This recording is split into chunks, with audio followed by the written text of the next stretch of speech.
Good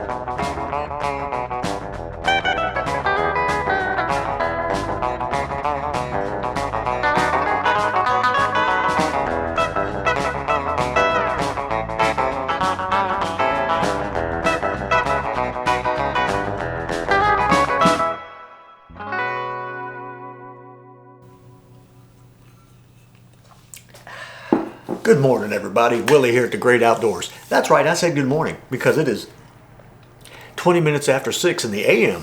That's right, on a Tuesday morning. Why am I down here at 6:20 in the a.m. on a Tuesday morning when I should be going to work? Well, I'm going to tell you why. Today is my wife and I's 30th anniversary. That's right, 30. My, how time flies when you're living when you're married. Anyway, I took the day off to be with my wife. My wife took the day off to be with me. So anyway, why am I down here making this video? I'm down here because after the last video, the Zebco, that's right, the Zebco Bullet. After that video, I had a couple of emails. Now, it didn't have anything to do with the Zebco Bullet. It had to do with the bait. That's right. It had to do with the two L's of fishing, line and lures. I was asked about line and lures, two extremely important things when you're fishing. You can have all the rods and reels in the world, but if you don't have any line and lures, you just bought a surfboard and you're just walking up and down the boardwalk. That's right, I'm not kidding. You got to put that board in the water sometimes. You can't just go around looking like you know what you're doing. Eventually people ask you, why don't you have any wax on that board?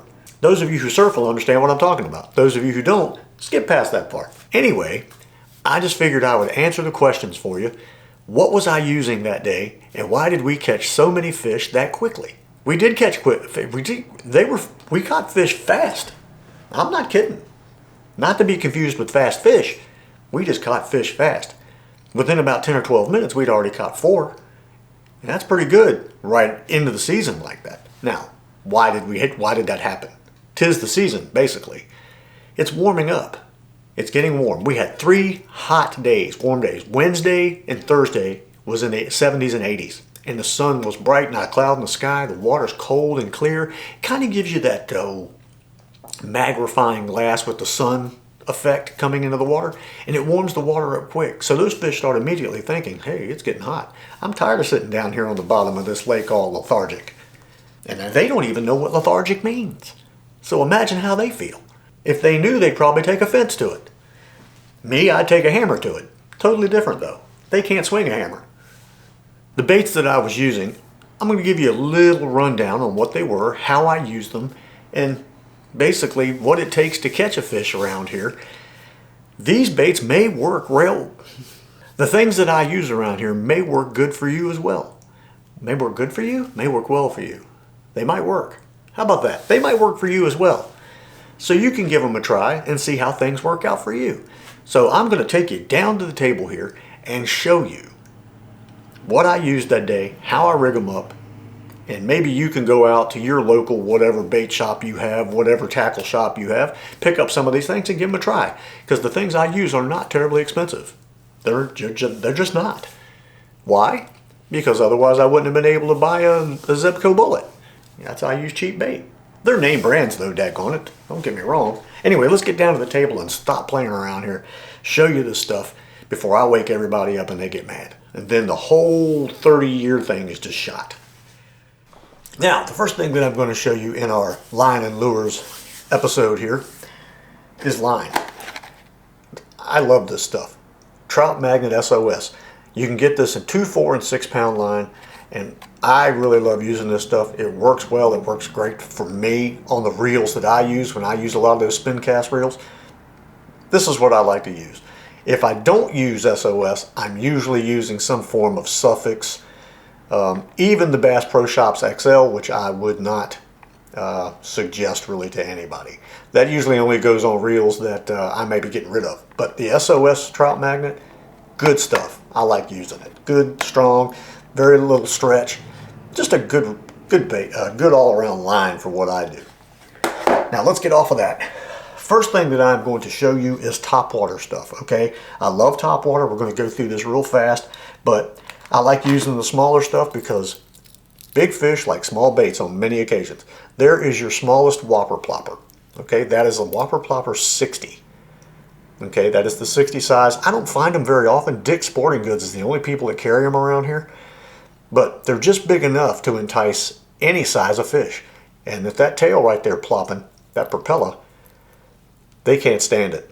I've caught a lot of fish on these things, and it's usually the first thing that I will go out to the water and throw, because it's got a little weight to it. You can get some good distance, and you better have some good line on there. That's all I can tell you, because if you get 80 yards out with one of these guys and something big enough hits, you're going to have a long fight ahead of you. So you're going to want some good line on there.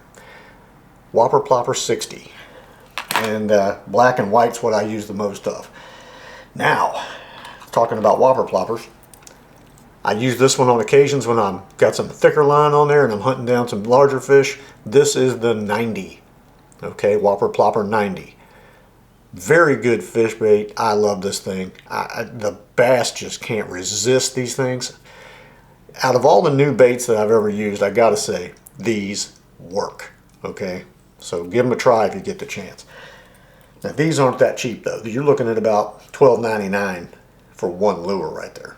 So if you lose one, hang it up in a tree. You better hope that you can hang it up, or that you didn't hang it up so high you can't get to it. Okay, next. I used to use these guys a lot. Torpedoes. This is a small torpedo.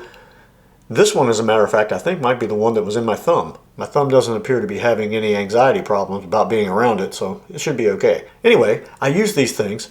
I used to use them a lot more than I do now. But the smaller versions like this work really well for bluegill and bass. They love these things.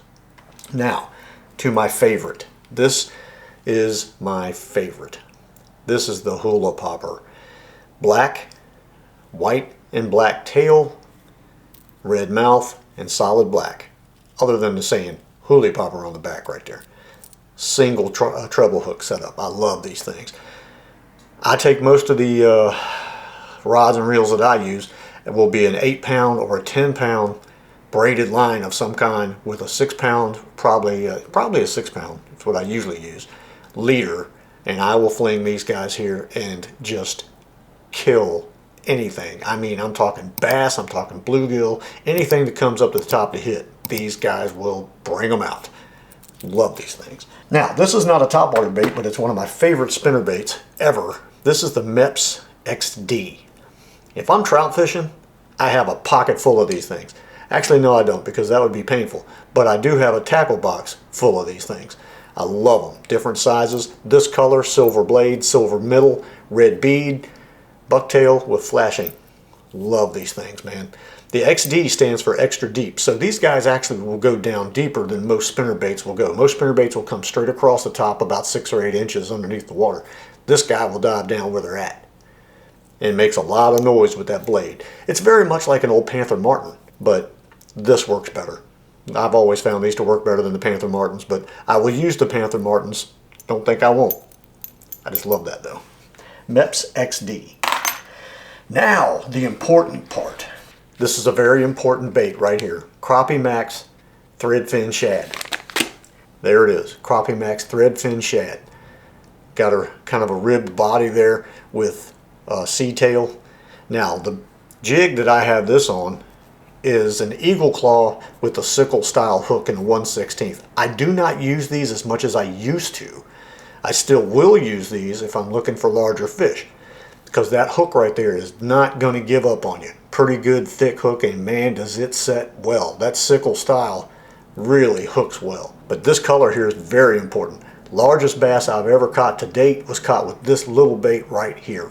Over 4.5-pound largemouth hit this little tiny bait right here. Next, Charlie Brewer.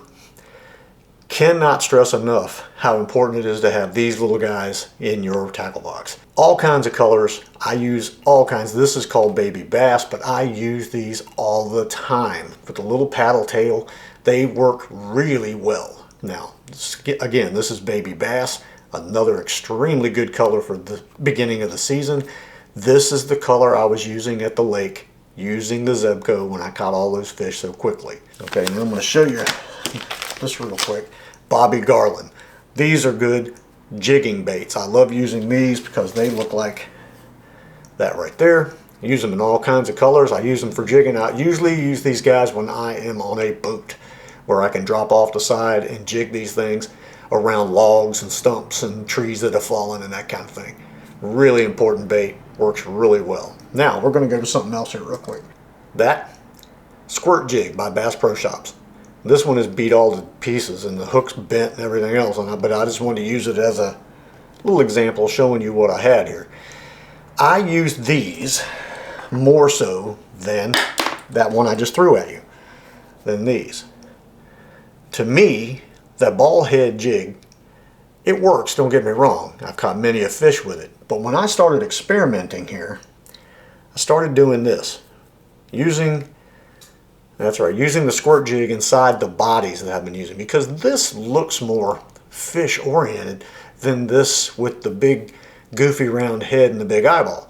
This looks more like a fish. And sometimes I think that red hook, I think has a lot to do with what attracts that fish. This body is a Charlie Brewer with a black and silver sparkle. Also a very important color to have in your arsenal. I love using those. That dark color where I fish up at the lake, it attracts them very easily. But you see how I put the bodies over top of the squirt jig. Okay, another extremely important bait to have in your tackle if you are a pan fisher of any kind. This is a Bitsy minnow. You can get these guys just about everywhere, Walmart, anywhere. Bitsy minnows, bunches of different colors, but I have found that this white or white with gray is an incredible bait. Bass love it, bluegill absolutely destroy it. So you can try them anywhere, rivers, lakes. These float, okay, until you put them. It's got that square bill and they will dive and they have some action, let me tell you. Very important bait to have. I use these a lot when I'm at other lakes that I've never been to because these things will bring out some fish. So anyway, there you go. That is how I use and what I use as far as going out here on a daily basis when I fish, the first things that I will throw. Okay, now usually the very first thing that I will bomb will be some form of topwater bait, which is usually going to be a hula popper. That's usually the very first thing. I like doing topwater first. So if I use the other baits, I don't want to spook the fish. I want to use these topwater guys and see what's going to come up here and hit. These will tell you a lot about what you got in the area. And you can cover a lot of surface. I'm not joking. You can cover area with these things. Just zip, zip, zap, zip, zip, zap, zip. Now some of you don't zip or zap. Some of you might whip, whoop. Some of you might even whoop. Me, I'm a zip zapper. Zip zap. I like casting everywhere. I want to cast everywhere and anything that I can and try to get those fish to come out. Second thing will be these little jigs. That's right. These little Charlie Brewers. That is usually the second thing that I will begin to throw. When I take those rods and reels out there, I've usually got 2 or 3 and one is rigged up with the hula popper. The other is rigged up like this with the squirt jig. The third one, that's right, might even have a bobber on it, which brings me around to these guys. Get these at Walmart. I like using the leaded ends, the weighted leaded ends, because cast a little bit further and you can adjust them very easily. Size, length of line, you know what I'm talking about. And there you go. That is pretty much what I go out and fling as soon as I hit the water to try to figure out where the fish are and what's biting. I want something that covers a lot of area. I want something that's easy to tie on and I don't have to fight with or argue with. And I want something that's going to attract fish. Those are the baits I use. That's what I used that day with the Zebco. And again, try to remember, it's the beginning of the season. Those fish are coming up. They're tired of laying down there waiting for something to fall in front of them. They're attacking now. So, of course, today, 37 degrees. That knocked me back about 5 days. So there you go. I hope this answered y'all's questions. These are the things that I go out and use. Hopefully they'll work for you. Give them a try. Let me know how it works out. And I will see you on the next one. Whatever the next one may be. Thanks for being quiet over there, Boo. I appreciate it. He's such a good cat. I love that guy.